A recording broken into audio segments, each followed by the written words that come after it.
I'll start by introducing myself. I'll be hosting this webinar. My name is Diogo Rede. I'm a solution architect and testing advocate here at TestRail. So I'll pass it on to Shanu. Hello, everyone. This is Shanu Mandot. I'm your community manager, and I'm handling the online platforms of TestRail. And I'll pass it to Matt for his introduction. Hey everyone, welcome. Super glad to be here. I am definitely the least qualified person from TestRail on the call, but hopefully I'll be able to help. I've been working with TestRail for 2.5 years now. I've been in the software development industry for about 5. Hopefully I can add on a little bit to what Diogo and Shanu are going to be bringing to you today. Definitely know that it's going to be a fun conversation. Glad to be here. Great, thank you both for the introductions. And without further ado, let's jump straight into our frequently asked questions. So, first question here. This is a very common question talking about the requirements. So the question here is something that came up recently with all this modern testing. So is requirements traceability still relevant in modern testing? I'll start by giving my take on this. I've worked, like I said, I've worked both in more waterfall style companies and also agile companies, and I can see where this question comes from. I've worked in places that were amazing at testing as a Scrum team, so where we would have everything under control. Everyone knew what we were testing. We had like this module that we owned and we knew everything about. So we didn't feel a big necessity of tracking our requirements because we knew it all too well, and we didn't have like a big system to test. We had like I said, a component, and it was easier to understand for us. But then there are there are situations that where we are required to have this sort of traceability, because imagine suddenly the company changes their organization, you're switched to a different the team is switched to a different module. How do you know what you need to test? How do you know what requirements are already being tested? How do you know what areas still need more test coverage? So my answer to this is yes, definitely. This is required. This is still relevant in modern testing, whether you're doing whether you're working in agile, in a Scrum team, whether you're still doing waterfall. There are also a lot of different scenarios. So, for instance, imagine that you are outsourcing your testing to a different company. You would like to know if they're testing all the requirements. So here they will have to also do this sort of traceability. There are also things like regulated regulated industries that where this is actually mandatory. So yeah, this is definitely needed, and we are able to solve this problem on TestRail by referencing requirements on our test cases. And I'll get my take here. Matt, do you want to pitch in on this? Give us your take. Yeah, I mean, from some of the conversations I've had with customers, definitely something that's happening, and this is probably obvious to everybody that's on the call, but teams are more and more often are adopting or implementing a more like fully fledged agile development model, software development model. And when you're developing in an agile methodology, you don't have time often to be quite as detailed as folks used to be in more like waterfall, style development. And one of the things it's not just about time, like teams have found that a lot of times that level of detail, matching each test to a specific requirement, being able to produce a traceability report isn't providing as much value as people thought that it did, right? Like a traceability report doesn't tell you whether or not a test is actually sufficiently covering the requirement. It doesn't tell you anything about the quality of the test. It doesn't give you great insight into the level of risk, although there are ways that you can update your traceability reports to measure that. So from a testing perspective or quality perspective, I think the value of traceability is maybe not quite as high for the sake of the actual quality of the product that you're pushing out. The trick is like what Diogo was just mentioning. There are different, the way I see traceability still being important, and this is just from a couple of users that I've talked to, a couple of other folks in the industry who have talked about this. It's not about like proving the value of the release or helping to judge quality.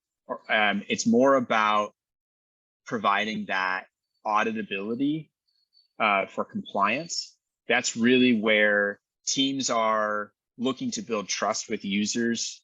That is becoming more and more important as like the whole digital transformation wave continues to, and I wouldn't say it's crested. I mean, it's still going, right? There's so many businesses whose main value proposition is now primarily through some digital medium. And so the more businesses are doing that, the more important these compliances like SOC 2 compliance or ISO 27000 or high trust is a compliance that's relevant if you're working in the healthcare space, digital healthcare space in the United States. And a lot of these compliances require that you have some auditability, some paper trail that validates or that shows that you validated the software that you're delivering to your end users. And that's really important so that you build systems of accountability within the organization. So the trick here is finding a way to maintain traceability without the overhead that traceability used to encounter.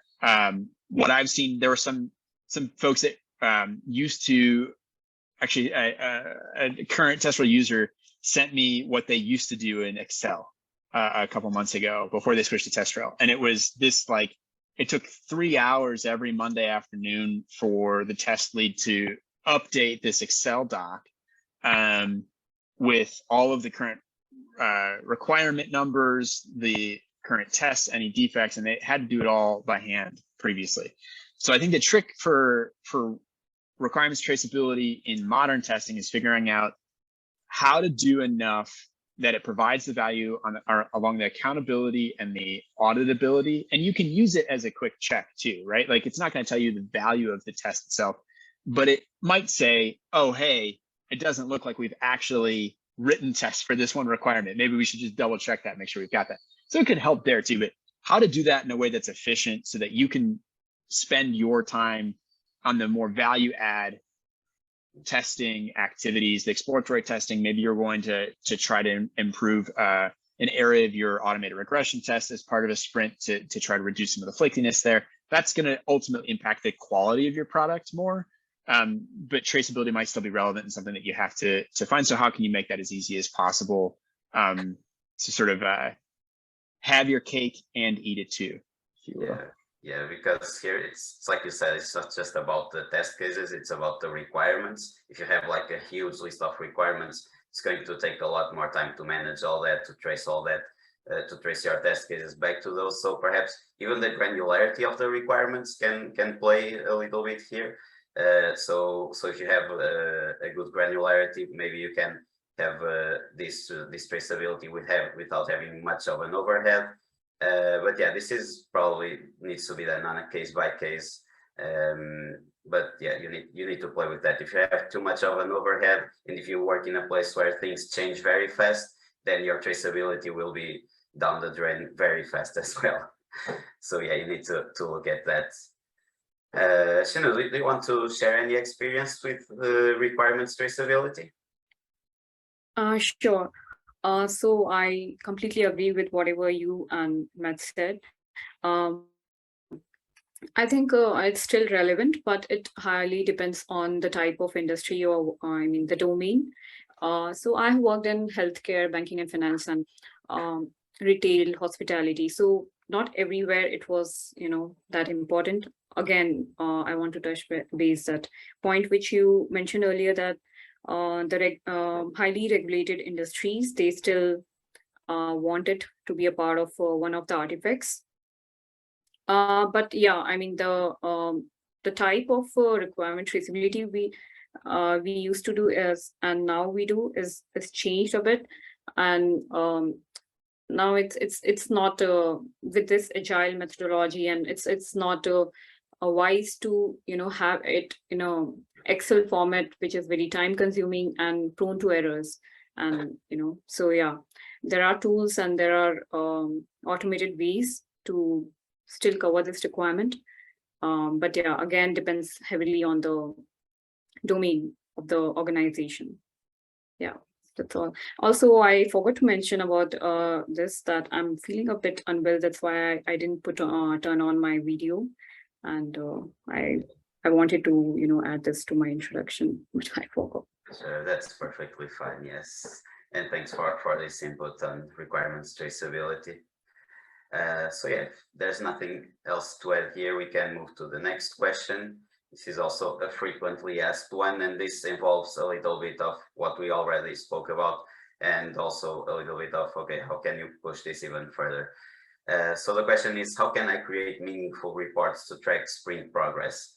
So yeah, like we said, we have this, we can do this sort of traceability. So between our test cases on TestRail and your requirements. So requirements can be, in this case, if we're talking about sprints, we're probably talking about user stories, and we can do this sort of tracking very easily with TestRail, because we have well, TestRail is not an issue tracker, is not a bug tracker. We are basically a test management tool, but we do integrate with a lot of issue trackers. The most popular one being definitely Jira.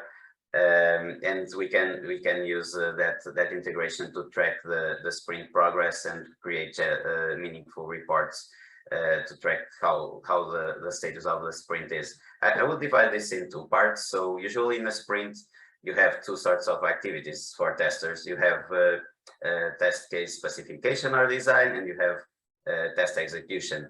So for instance, for test design, if you want to make sure you're testing every user story, you can add the references on your tests, and then you can generate a cases coverage report, and that will give you the traceability between the tests you are writing and the user stories on your sprint, and that's quite easy to do actually.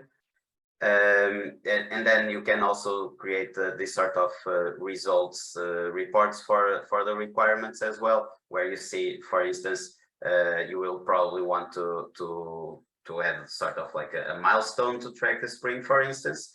And in the milestone, you can have you can have your test plans, you can have your test runs, and you can track those back to the sprint user stories. And you can also add there on top of that things like regression test runs, regression test plans, whatever you need.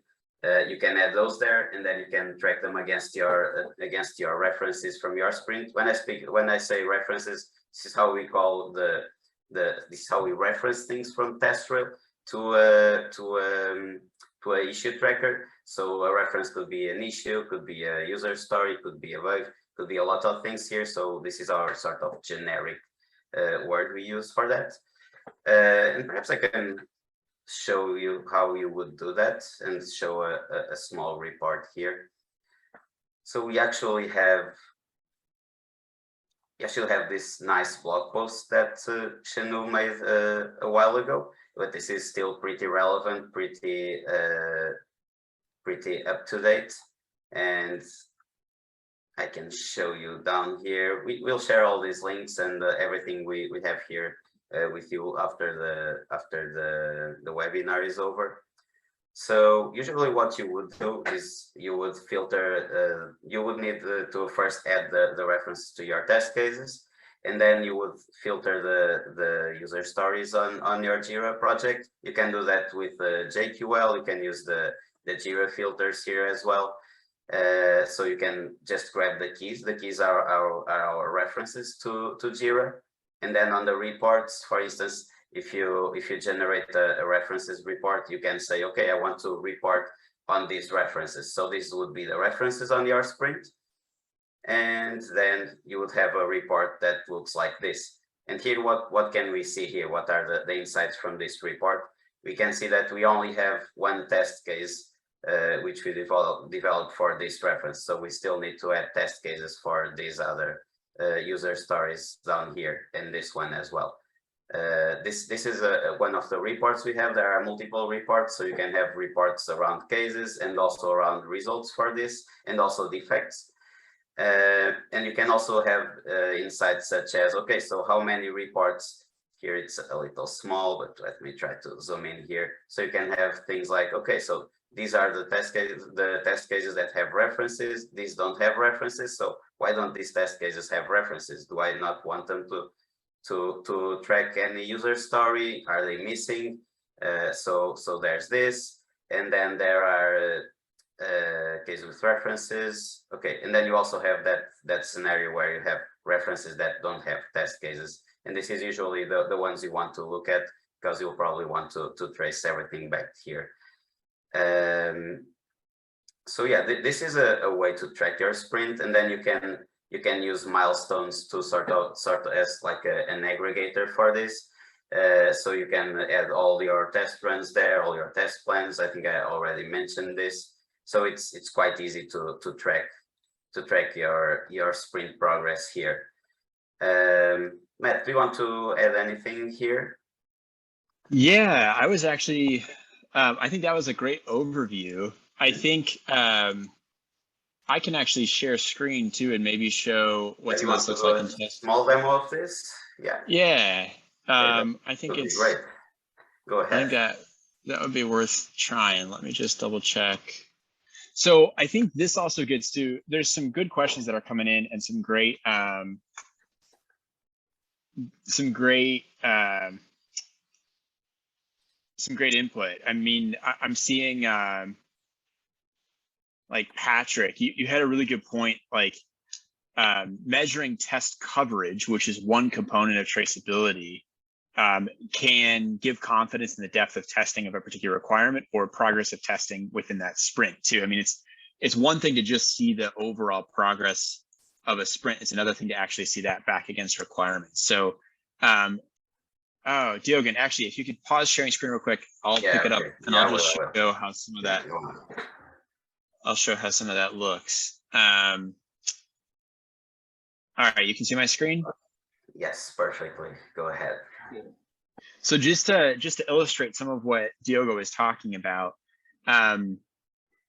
like he was saying, ultimately, the references field in TestRail is going to give you a good way to like very quickly link the test that you're writing to the requirement that you were going to test. So in this case, the story that we were working with was like, we wanted to add, let's say this example, we're going to add, let's say we've got a messaging component to our application and we want to add image messaging to that component. That's going to be the focus of this sprint. And there was a user story on the Jira side that that our team wrote, and obviously not a lot of depth to this story. We probably should get the developers to write a bit more of a detailed story before we go work on development or try to write tests. But take this example just for the example here. So let's say we want users to download messages from the chat history. Okay.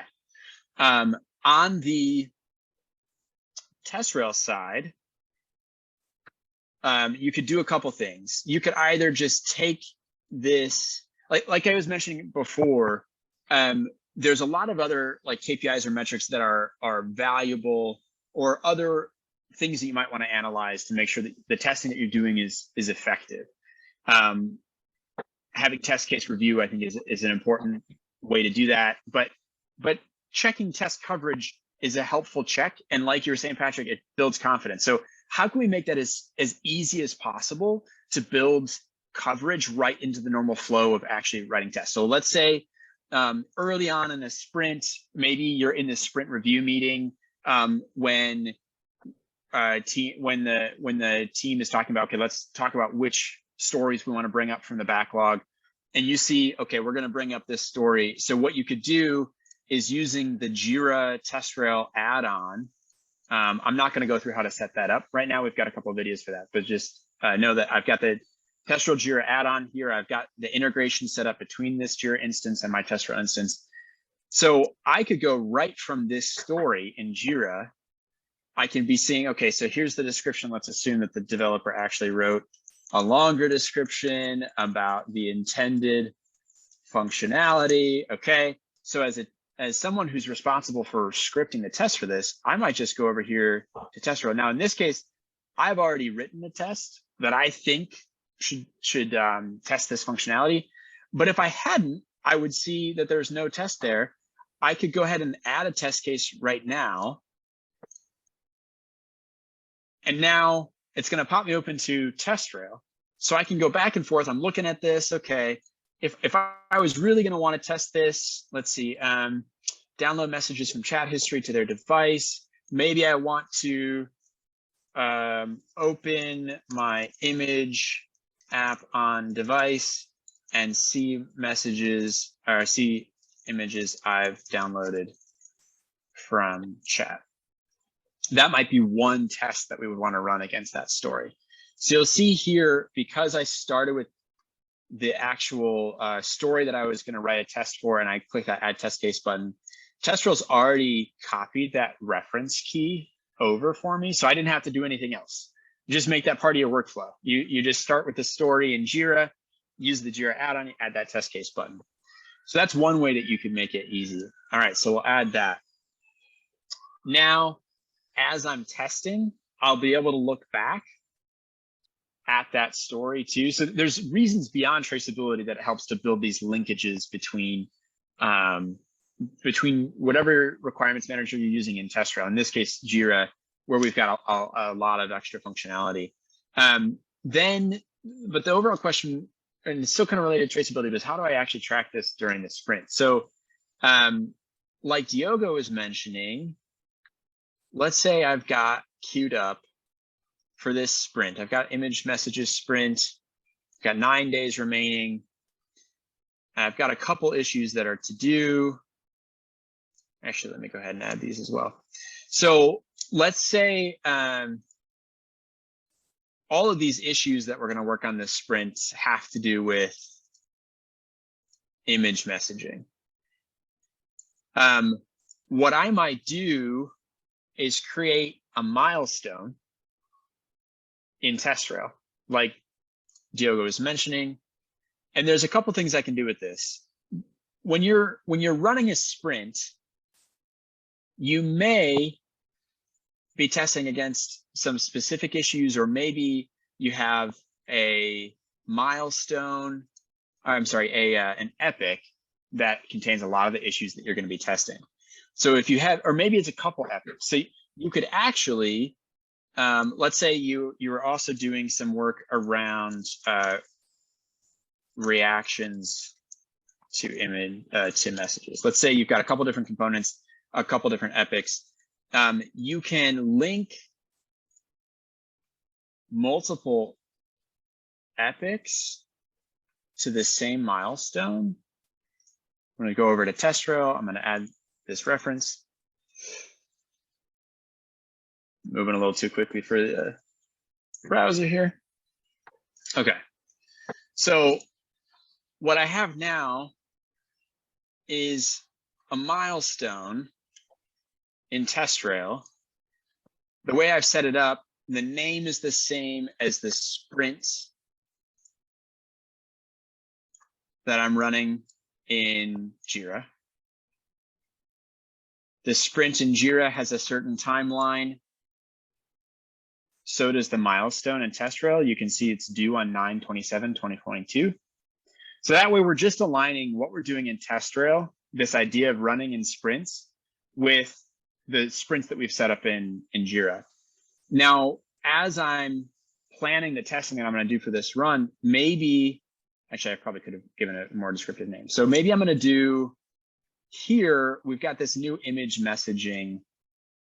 Let me just update this to say image messaging functional testing. Maybe I'm going to do a little bit more detailed functional testing. Maybe I'm going to treat this as more exploratory, but that's going to focus on the new image messaging functionality itself. But I'm probably also going to need to run some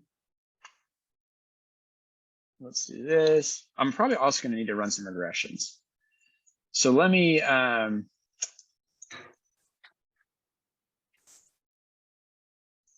let's say I'm using Selenium. Our image messaging app is a web-based app. So we're going to do Selenium. Obviously, if it was a mobile app downloaded to your device, you'd probably use something more like Appium or something else, but run with me for a second. So let's say we're going to use Selenium and the image messaging app. We're going to run a couple different configurations, maybe Windows 11 and Mac OS 12. And then we want to make sure that this is working on Firefox, Chrome, Edge, and Safari. So what I might do, let's go ahead and select, let's say, okay, we want to run some regressions on the previous work that we had going. I'm just going to go ahead and select those test cases, and we're going to say we want to run our Selenium tests. Is this the wisest way to approach it? Probably not. You'd probably want to be a bit more strategic with your regression testing, but just for the sake of the example. So if I set this up under this milestone, now what I'm going to get is in my milestone, I've got the functional testing for my images that I'm going to be able to track in real time as my team's running the images, or as I'm running this test. We'll start to see the status of this. And then if I'm running some regression tests automated with Selenium, and I've integrated that with TestRail, and I saw somebody ask a question about that, Diogo. So maybe we can take that as our next question. Well, yes. And I've got that integrated. I'll start to see all of that information coming in here as well. So that way, under this one milestone that aligns with my sprint that I'm running, I have an immediate, all I have to do is go to TestRail, open that milestone, and I'm going to see the status of all the testing that we've planned to do as part of this sprint right here under this milestone in TestRail. And then Diogo was talking about, okay, well, how do you make sure that you've actually got all of the like,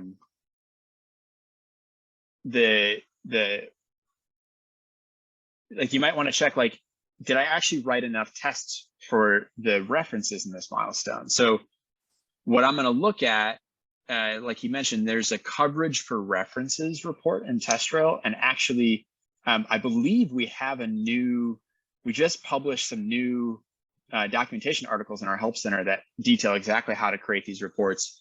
In this case, what I did was, like Diogo was mentioning, it was super easy for me to just go to the issues filter, and without even having to worry about JQL, I could say I only wanted to look at the stories. If I wanted to look at the stories for this particular sprint, then I'd go over to JQL, but in this case, I know what I'm looking at here. And I just exported these to a CSV, right? Then I just copied the issue keys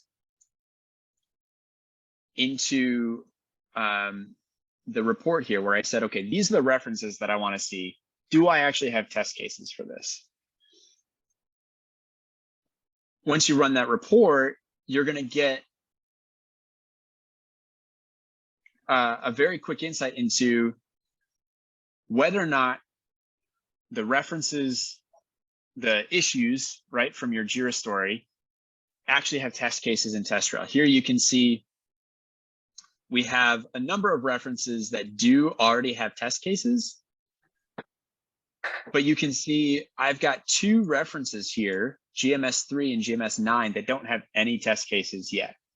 So not only is this starting to help build our traceability, but we're also going to be able to see, was there actually coverage in our test case repository? So I could use this report in tandem with the milestone reporting, this report is something you would run maybe once a week, or you'd run ad hoc to just double check, okay, we've got all of these references queued up in this sprint. Do I have test cases written for all of them? You can run this and double check. Then I could pretty easily, I can just click this link from TestRail. I can take a look at what these is one of the user stories that I didn't have a test case written for. I could go over to the issue detail view and add a test case like we saw earlier. Then as you're going along in the sprint, you might want to see, okay, for all of the tests that I'm running against these requirements, what's the status? There's another report that's good for that, the comparison for references report. I'm not going to go all the way through it right now, but you would do a similar thing where you would just download the reference keys for the ones that are involved in your sprint, copy paste them right here into TestRail. That's what we found. That's the easiest way to just link that up, because that way you don't have to worry about dependencies. You just copy and paste those reference keys. And then the comparison for references is going to actually show you all the test results that you've added so far against any of the test cases that you had those references linked. You'll be able to see, are the tests currently passing? Are they failing? Are there things that you should dig into as you start to get towards the end of the sprint? Are there any critical tests that are still failing? Do you need to have some conversations develop? Do you need to do a quick huddle and see, like, should we delay this release or not? That like the test is still failing and it's against a critical test for one of the requirements that was part of this sprint, or can we flash some resources from a different project and see if we can just get this fixed up in the same sprint? So there's a couple of things there, but ultimately, because you set this up as a milestone and you sort of adopted this methodology where a milestone in TestRail is going to match a sprint in Jira, you're also just going to be able to get that information at your fingertips here, right? So let's say, if we want to add messaging that involves that involves images, we're going to need to have some kind of device library. We need some way to select an image to add to that message. If that's still failing, I'll be able to see that right from my milestone here. And you can see it's failing. It says one failed. I can just click right on this chart and I can see exactly what test is the one that's failing. I can go to view that test. I can see the history of that test. So there's a couple different ways here. We're building traceability. We're making it easy to stay on top of the status of test runs that are linked within this milestone so that you can actually match everything that you're doing in TestRail very clearly one-to-one with maybe sprints that you're running in a tool like Jira. So hopefully that's kind of a help. I know I went probably a little bit more in depth on that demo than you were expecting, but hopefully that gives a clear idea of how you can make these linkages really easily so that you can easily build test coverage reports and traceability while at the same time getting access to some of those more important metrics that are really conversation starters, right? Like that's the whole point of data, is to be able to have a more informed, more effective conversation with everybody at the table, working off of the same information. So I'll pass it back to you, Diogo. Yeah, I mean, it was time well worth spending there, because I think everyone got a clear view of how they can use it alongside their sprints, TestRail alongside their sprints, and track everything you need to actually feel confident about your testing your user stories. So yeah, great insight, Matt. Thanks.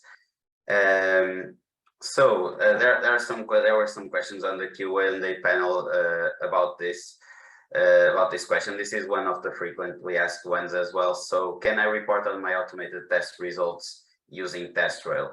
Well, you definitely can. We just released a couple of months ago a CLI tool that allows you to import your automated test results, as long as you have a framework that allows you to generate a JUnit style report. You can use our CLI tool. It's open source, so you can also customize it. You can contribute and try to make it better for everyone as well.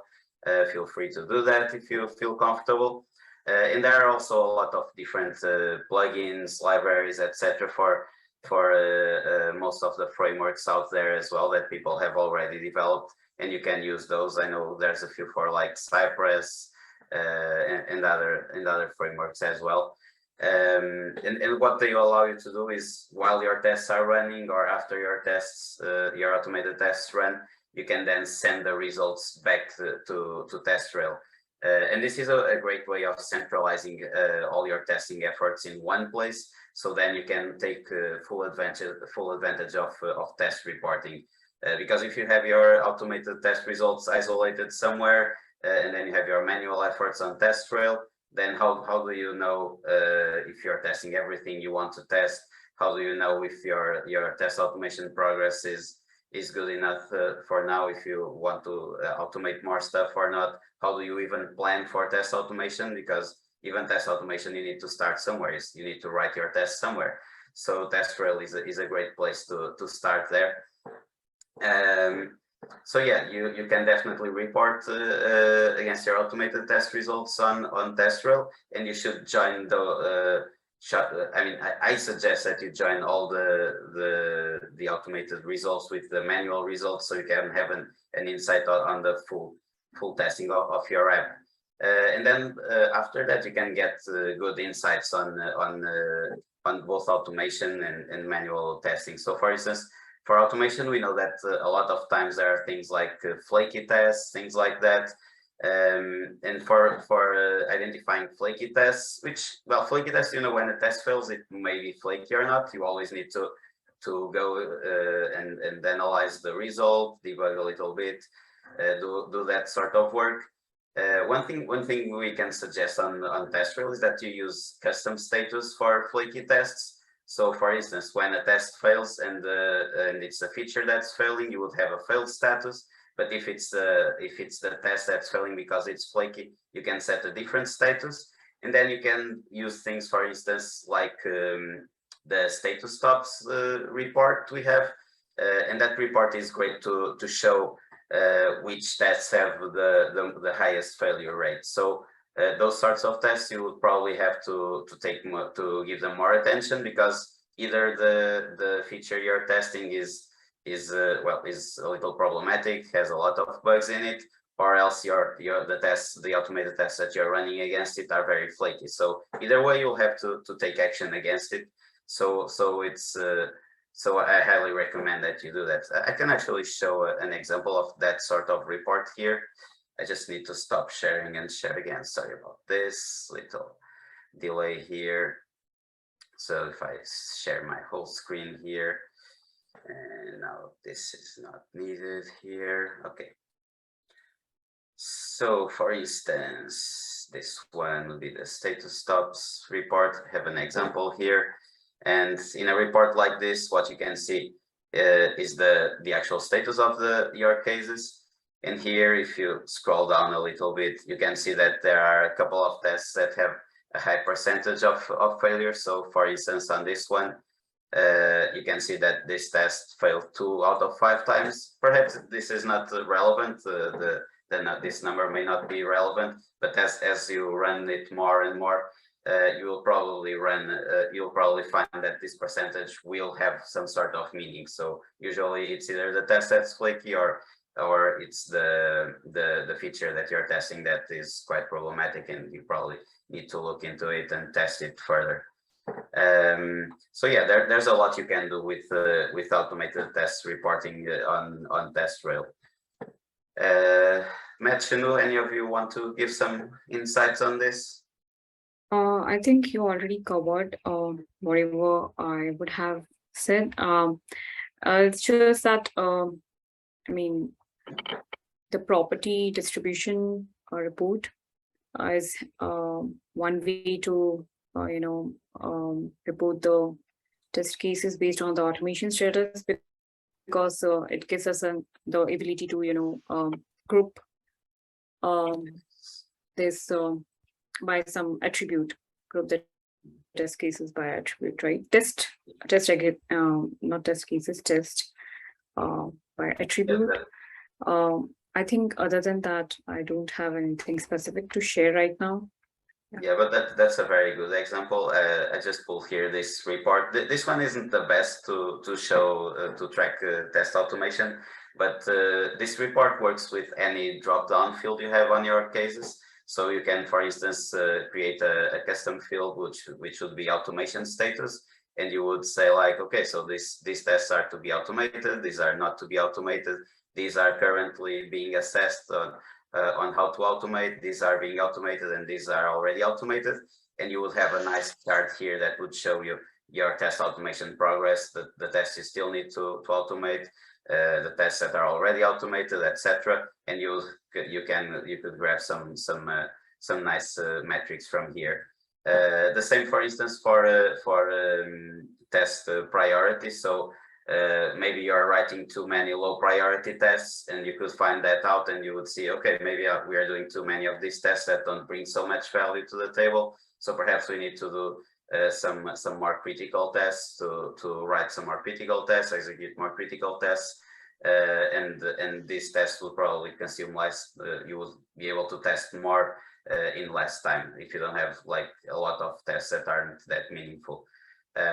So yeah, this sort of report is useful for this sort of things as well. So yeah, back to. Only other thing I was going to add, Diogo, is I know of, in terms of actually integrating a test automation, like you mentioned, there's a couple community supported plugins out there for some different frameworks. There are two primary ways that I've seen teams actually integrate between their automation tool and TestRail. And one is going the more like kind of custom API development route, where you're using TestRail's API, which has got tons of endpoints for just about any test result reporting need that you'd have, and where teams will write like a custom script or custom logic for how they parse the results object from whatever the framework it is, to then what information they actually send to TestRail. And actually, Shanu wrote a really good article a year or two ago about how to integrate TestRail with Selenium, where she gives some great examples. Shanu, I thought you did a really good job on this one. Gave some great examples of how you might approach more of this kind of custom integration. In this case, you were using Selenium. It was on a C# project, so that's the focus there. But then the other way that I've seen people, and this is more recent, is the CLI tool. Diogo, I don't know if you had already mentioned that, but do you want to give a quick overview of how that works to be able to integrate with automation frameworks? So yeah, I shortly mentioned it on the beginning of my answer to this question. But yeah, the CLI is a very simple tool which is developed in Python. Like I said, the code is open source, so if you want to, you can customize it even further to your particular needs. And it's like the name says, it's a command line tool. So all you need to do is write one line on your console where you would specify things like your TestRail instance, your credentials, and you actually don't need much more than that. You just need to add the project and pass the report path, and it will parse through your JUnit report. So any JUnit compatible report will work. And well, almost all the frameworks that I know of, the test automation frameworks, they all in one way or another generate that sort of report, or you can just create some sort of converter. There are many ways to do that. And the CLI is very useful because it not only reports your results to TestRail, but it also creates your test cases. So if you want to do an approach where you do automation first, you don't need to write your test cases on TestRail first. You just write your automated test cases, and then when you import your test results through the CLI, what will happen is that it will create the test cases on TestRail, and it will add the results. It will create a test run and add the results for that test case. And it has an auto mapping mechanism. There's this custom field that has the namespace and the test name there, which allows you to map your tests, so that if you import the tests again, it will know the tests that already exist and report the result to the right test. So yeah, this is very useful. It's very practical.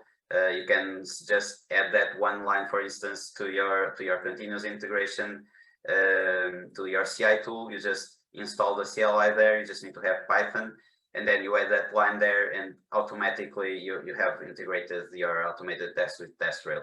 And then from there on, you can do everything you would do with any sort of test. So yeah, it's a great way to integrate your automated test results with TestRail. It's the one we recommend, although the others are also valid. If you want to write your own custom integration using our API, you can also do it, but it's a lot of work. I mean, the CLI was also a lot of work, so we definitely recommend you using it. So yes, that's our recommendation here for automation. And then there's also these ways of managing your automated tests on TestRail, these sort of scenarios we've already went through. So I think we can move forward on this one. And next question. Can I share my reports outside TestRail? This is also a frequently asked one. This is quite a straightforward one. Yes, you can share your reports outside TestRail. People are always worried because of the licenses, of pricing, etc. But you can do this two ways. You can do it like on the fly. So if you have already generated a report on TestRail, you can just go to the share report button on the top of the page, and you can send it via email, both as HTML or as PDF. So you can send it to any email there. Or when you schedule a report, you can also say, okay, I want this report to be automatically sent to these emails as a PDF or as HTML. And this also works for most pages on TestRail, where you have like charts and your test executions, your test runs, etc. You can also share those outside. It will be generated as a PDF, and then you can share those with your stakeholders, with anyone who doesn't actually have access to TestRail. So this is how I would recommend to share the reports outside TestRail. Matt, Shanu, any other recommendations from your side? No, I think that's right on. I think some of the reports can get a bit lengthy, so sometimes choosing the HTML option when you send that report as an email, even if you send it to yourself and then forward it on, that's a way that you can do that, and then the person will just click the attachment, it'll open in the browser window. Also, there have been a couple questions about being able to customize charts and reporting, and whether you can do cross-project reporting, and I've answered a couple in the chat, but just while I have the mic here, I was going to plug real quick. We have a new release coming for our early access track. It should be in the next couple weeks. It's our 7.8 release, and it's going to include some really cool. It's the first iteration that we're doing on this, but some very cool cross-project reporting capabilities. You'll be able to customize chart type on your dashboard and your project overview chart, so you can see things like results, defects, overall test activity, things like that. It allows you to even filter down to specific milestones across projects if you're on the dashboard. So there's a lot of stuff that's going to come there that I think it will be also really valuable. And then in that case, when you're just working with a chart, you'll be able to download the chart as a PNG, or you can screenshot it, but you can download it as a PNG. You can download it as an Excel file so that you can just quickly recreate the chart if you need to, things like that. So couple different ways to approach sharing reports, depending whether it's a full report or just a chart or something like that. Yes, those are excellent news. Yeah, I was also very pleased to know that we will be delivering that very soon, because I think it's very valuable for anyone, and especially for management who wants to have this sort of customized reporting and cross-project reporting. I think that will be a great feature to have. Yeah. And with that, there's also a lot of new customizations that are coming. I don't think we can disclose all that just now, but there will be more news around test reporting and the way you can customize the dashboards on the TestRail UI, not just these generated reports. So yeah, lots of exciting stuff coming up. So I was looking at our Q&A panel here to try and find maybe one last question so we could answer. Shanu and Matt, any suggestions? For folks that are looking at the difference between TestRail Professional and TestRail Enterprise, someone asked, what are the differences between the two plans? All of our reporting capabilities are available on TestRail Professional. So you don't have to go up to the enterprise plan if that's what you're looking for. The only thing that I would say is a bit different is in TestRail Enterprise, you're going to get a couple features that might be important for some of the same value propositions that the reporting is for. So for example, TestRail Enterprise comes with test case approval and versioning. While that's not a report, that may be something that is required for one of the compliance issues that are like the same kind of compliance thing. You might need to prove that any test case that you're going to be using to test your application with has been reviewed by someone else. There are a couple compliances that are starting to require something like that. So that might, if that's something that's important to your business, you might be looking at the enterprise plan for an advanced compliance regulatory sort of feature like that. And the other thing that's relevant is audit instance auditing. So everybody on TestRail, regardless if you're professional or not, you're going to be able to see the history on each individual test case. And you'll be able to see the history on test runs and things like that. That's for everyone. If you have a more specific security requirement, a compliance requirement to be able to audit activities that are taken in your entire TestRail instance. Somebody's created a test case, somebody's invited someone else to the team, somebody's deleted or updated a test case in a way that you need visibility into. If you need an audit trail or an audit report, then you also might want to look at TestRail Enterprise. Those are a couple of the features that we hear people talking about, ultimately made them decide that it was worth going up to Enterprise. The SSO compatibility is also really popular there.